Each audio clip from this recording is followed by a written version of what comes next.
यहाँ सुन्नु न, आज चाहिँ म एउटा मेरो सानोको कहानी सुनाउँदैछु क्या। हाम्रो पल्लो घर काका हुनुहुन्थ्यो क्या। त्यो काका सधैँ आउनुहुन्थ्यो, हाम्रोमा सधैँ आउनुहुन्थ्यो। तर जाडो महिनामा आउनुहुन्थ्यो क्या। पुस माघको यस्तै के को जाडो थियो त्यो चाहिँ मैले अलिक बिर्सेँ। सधैँ आउनुहुन्थ्यो। अनि कान्छा घिउ खान्छस् भनेर सोध्नुहुन्थ्यो।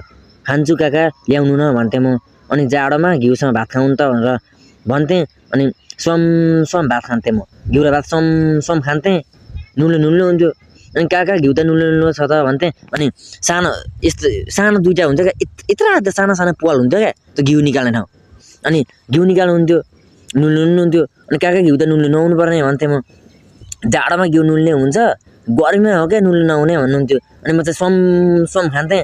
अब मलाई थाहै थिएन क्या। अब साना दुइटा दुलो कस्तोमा लुकाउनु हुन्थ्यो नि, यो क्या यो एउटा दुलो, यो एउटा दुलो। अब मलाई त के थाहा था सिँगान भनेर यसरी स्वाट्ट बुझेर सट हालिदिनुहुन्थ्यो भातमा घिउ। म त खान्थेँ, गम भातमा खान्थेँ। मलाई सिँगान भनेर थाहै थिएन। अहिले ती बुढालाई भेट्न पाउन म माटोक्ने।